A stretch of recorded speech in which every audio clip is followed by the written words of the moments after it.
আপনারা বোনদের হক মারার জন্য একটা জাল হাদিস বাইর করছেন। জাল হাদিসটা হলো নোয়াখালী এলাকা, এখানে বলে বাপের সম্পদ থেকে বোনরা যদি হক নেয় তাহলে তাদেরকে হয় না। হয় না মানে সয় না, কি বলে না এলাকাতে?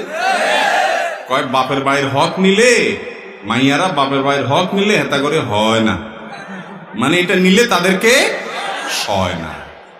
চিন্তা করেন, একই বাবার সন্তান আপনিও আপনার বোনও, আপনি নিলে মাশাআল্লাহ বরকত নাজিল হইতে থাকবে, আর ও নিলে ওখানে গজব নাজিল হইতে থাকবে।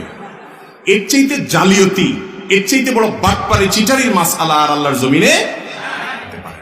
মান কাযাবা আলাইয়া মুতাআম্মিদান ফালিয়াতাবাওয়া মাকআদাহু মিনান নার। নবী সাল্লাল্লাহু আলাইহি ওয়াসাল্লাম বলেছেন যে আমার নামে মিথ্যা কথা বললো, কোরআন হাদিস যেটা বলে নাই বানায়া বললো, সেই জন্য তার জাহান্নামের রিজার্ভেশন, টিকিট রিজার্ভেশন করে ফেলে। এত বড় ডেঞ্জারাস অপরাধ। বোনদের হক দেব তো ইনশাআল্লাহ।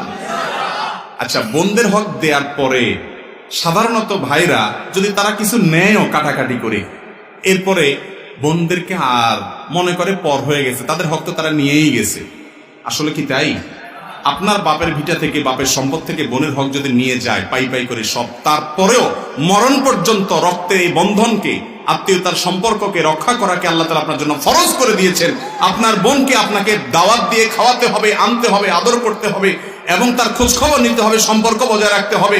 সম্পদ নিয়ে গেছে দেখে আপনি তার খোঁজ খবর নিবেন না, আপনি স্বার্থপর, আপনি আত্মীয়তার সম্পর্কে ছিন্নকারী। নবী সাল্লাল্লাহু আলাইহি ওয়াসাল্লাম বলেছেন আত্মীয়তার সম্পর্কে ছিন্নকারী জান্নাতে যেতে পারে না। একই কথা বোনদের জন্য প্রযোজ্য। অনেক ক্ষেত্রে বা কোন অল্প ক্ষেত্রে হলেও বোনরা ভাইদের উপরে জুলুম করে, শুধু টানে নিতেই থাকে, নিতেই থাকে, নিতেই থাকে, ঠিক না বে ঠিক? আর ওই জামাই যেগুলা, এগুলা বেশিরভাগই এমন কাজ করে যে কাজটা আসলে ব্যাককলের কাজ। সেটা কি? শ্বশুর বাড়ি থেকে যৌতুক না। আরে বেটা, যৌতুক নিবা কেন? তোমার বউ তো বিশাল সম্পদ সেখান থেকে পাবে ইনশাল্লাহ। খুদ খেয়ে পেট নষ্ট করে কেন? আমরা বেশিরভাগ ক্ষেত্রে খুদ খেয়ে পেট নষ্ট করি, হারাম খাই, হালাল থেকে মাহরুম হই, ঠিক না বে ঠিক?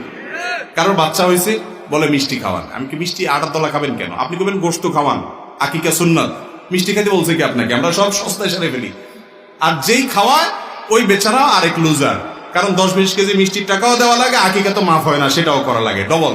সে তো গোশতের দাওয়াত দিবে। তো সব ক্ষেত্রে আমরা ভুল করি, যার কারণে লুজার হই।